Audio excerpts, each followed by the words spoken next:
Turn the right corner in Sin City. You can find anything. So, guys, I got a chance to finally see Sin City: Damon to Kill for the weekend, and I figured I could get my thoughts on the first film.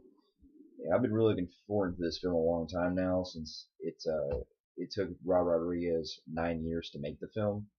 And before I get into my thoughts of the new film, I'll hear my thoughts real quick on the first film.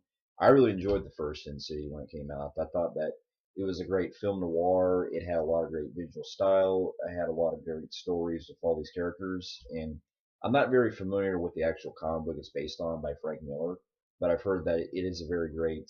If you like film noir stuff from like the 40s and 50s, those kind of films and everything, you would really get a kick out of the graphic novels that it's based on, and even the first movie too.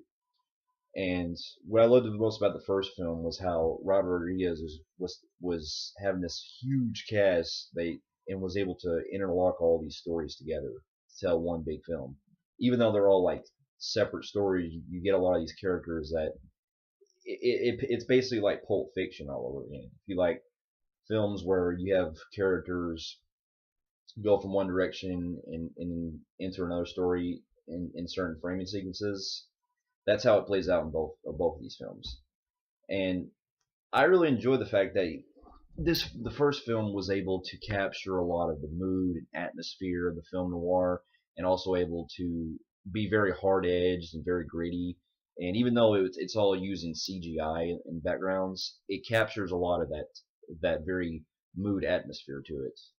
And you don't really see movies like this anymore, because usually when you have films that are relying a lot on to be artsy or stylized, they tend to overdo it with CGI. But the reason why the first one worked so well was because it brought back that feel like we had back from movies back in the day like that. And plus, it's one of the from what I heard, it's one of the few comic book films where the film is so, since Frank Miller and Rodriguez helped develop the first film so much, they worked together on it, and they were able to pretty much take everything that was from the comics into the film, like 90% of it.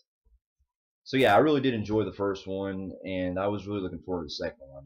And I'll be honest, like, even though the film's not doing too well at the box office and it's getting mixed reviews, I really enjoyed this film quite a bit. I mean, no, it's not as good as the first one as far as like story and everything, but as far as, entertainment wise, it's a lot more gratuitous with its violence that it picks up, and there's a lot of nudity in this film too.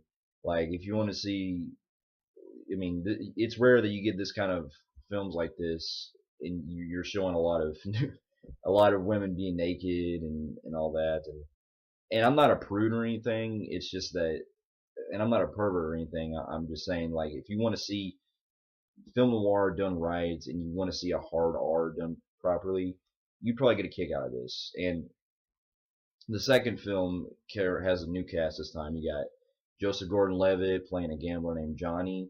You got Marv returning, Mickey Rourke returning as Marv from the first one. You got Jessica Alba coming back as Nancy Callahan, and you also have Rosario Dawson. For some reason, they couldn't get Clive Owen to come back as Dwight, so Josh Brolin filled in the role. And you also have, well, because during production, Brittany Murphy and Michael Clark Duncan died, so their characters got replaced by, well, Brittany Murphy's character's not actually in it, but Michael Clark Duncan's character Manu got replaced by Dennis Haysbert, the new one. And you also have who else is in it? Oh, Ray Liotta's in one scene as this crazy business type dude who's about to kill this one girl. And you also have Eva Green, of course, playing Ava Lord. And it's just a lot of good cast that they were able to do, and they pulled it off really, really good with this film. And my biggest thing with this film, like, here's the things I liked about it the most, because the story is, how do I explain this? If you've seen parts of the first film on how they kind of put in like different areas as where the stories are taking place at, because they're out of continuity, the second film, like, I want to say 90% of it, at least 90% of the film, is essentially a prequel, because you got Mickey Rourke's character Marv returning with the second one. And because if you remember in the first film, not to spoil anything, but the first film he was essentially killed from execution. So the second film, Marv it's years before he took down the Senator Rourke, or not Senator Rourke, his brother in the first one.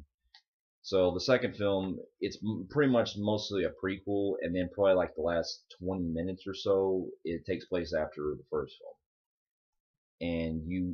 And what I really like the most about this film is the storylines with Joseph Gordon-Levitt's character Johnny playing this gambler. Because okay, here's the first story begins with Marv. He pretty much ends up going after these guys who were trying to kill him, and he gets like he spins his car off the road and all that. And I don't want to give it away too much, but it's essentially it's an opening that leaves him pretty much like questioning who he is and all that in the very end. And then the next story begins with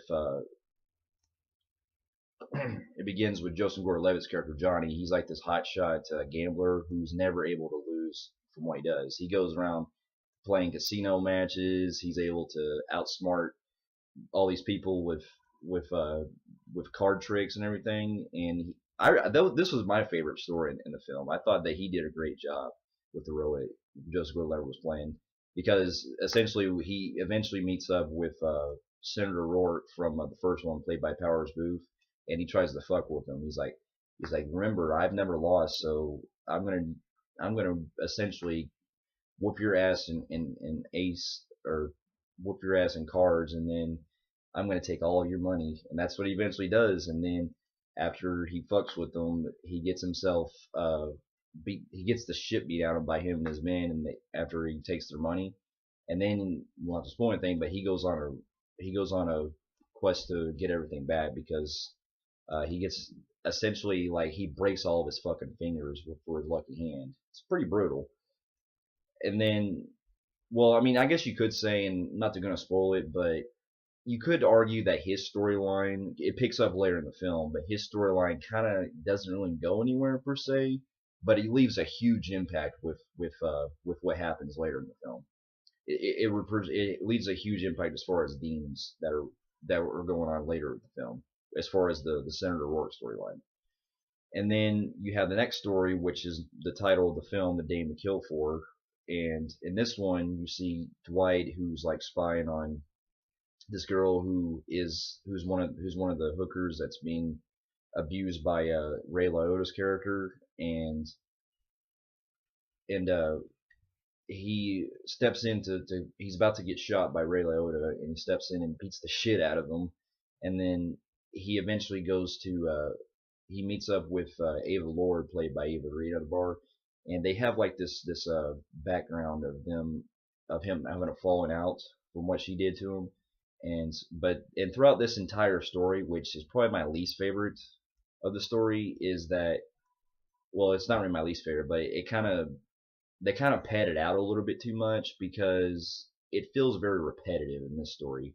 Because essentially he has sex with Ava Lord, and she double crosses him, and then the movie takes quite a little stretch where she starts fucking with these cops, and she has sex with this one cop played by Christopher Meloni. And essentially the whole storyline, I mean, it's Dwight trying to basically take down these guys who at first kidnap who are taking control of Eva Lord, but then but then he realized that she's the brains behind it, and so he has to eventually team up with Marv and Rosario Dawson's character Gail to help stop him and get through the bodyguard Manute, who's protecting Ava Lord. But if you look at it really in a perspective, they kind of do drag that storyline a bit too much, because they repeat a lot of the same scenes. Like, you have a scene where I think 3 or 4 times you have scenes with Eva Green just appearing butt ass naked. And granted, it's cool to see her naked and all. It's just that it does feel a little bit kind of repetitive seeing that over and over again. Don't get me wrong, that's what the film is. You know, it is a dark film noir story, and it earns that hard R. It's just that it's kind of distracting seeing that done repeatedly in the film. And then, but once that's over with, I'm not gonna spoil what happens after that. But we then cut back to Joseph Gordon-Levitt's character, who eventually outsmarts Powers Booth's character again by this is my favorite line in the film. He's like, you can do whatever you want to me, but always realize, well, says something like, you realize that I beat you twice in your life, and you'll lose that reputation for the rest of your life. And it's just the music, the way that he delivered the lines really well.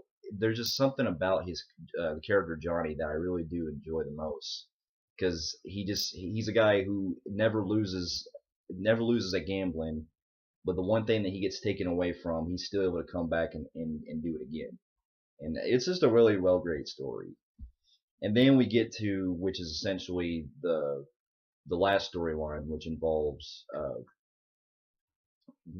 Jessica Alba's character Nancy from the first film, who decides to get revenge on Senator Rourke. And I didn't have a problem with this storyline, but it did kind of feel like it didn't have a good payoff. Like, it kind of ended on such a way where you think the movie's still gonna go on, but it doesn't really. Like, it just ends right there. I'm just like, it's kind of weird that they just ended it and it just faded to black. It didn't really. I mean, it ended it with a great climax, but then for some reason, like, they could have at least had an epilogue or something with it. So that was one of my biggest things with the film, is that it didn't really end at a good point. And also, I had some other issues with the film as well. Like, some of the uh, some of the editing kind of feels a little uneven in some parts. Like, you have scenes where conversations would go on, but then they would kind of cut in mid sentence, and then you have scenes where they kind of repeat some of the same editing that was from other scenes. But I do highly enjoy this film though. I love the cinematography work, especially when you see shots of the rain coming down and the snow and everything, and the way that it looks crafted well with the CGI. It's very visually well done. And I didn't see the film in 3D. I watched it in 2D with my brother, and because I figured, well, 3D may not be that good, so I just watched it in 2D. But I really did enjoy the performances from Joseph Gordon-Levitt, Mickey Rourke coming back as Marv, because he's a badass and he was really good. And I even enjoyed Bruce Willis's character come back as pretty much the ghost of John Hartigan from the first film, but they didn't really do much with it. Like, he's essentially playing a ghost like he was in The Sixth Sense. It's like, okay, you got Bruce Willis back, but you don't really do much with him. I mean, he just kind of stands there, just going like, "I'm sorry, Nancy. I hope you don't want to do this." You know, it's kind of weird how they got him to do this one, but they couldn't get him to Expendables 3. I don't know, that's just me though. But I do recommend the film though. I think that this movie is a lot better than Machete Kills, because as far as Rodrigo's movies, he hasn't made like a really good film since Machete, and that's coming from a guy who enjoys, you know, that's from a guy who enjoys The Faculty, one of his more underrated films. But I really do hope that everyone gets a chance to see, because like, it's not doing well at the box office, much like Expendables 3. But if you do get a chance, if you're a big fan of the first Sin City, definitely go check it out. If you're into, like me, and into film noir movies where you're getting into a lot of gritty crime dramas and stuff, and if you want to see some heads get decapitated, a lot of brutal fucking violence in this movie, I do recommend it.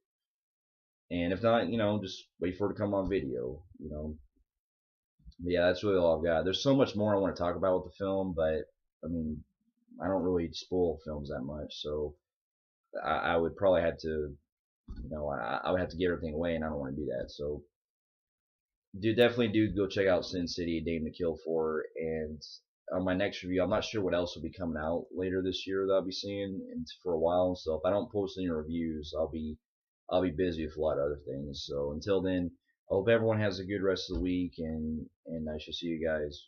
I shall see you guys later.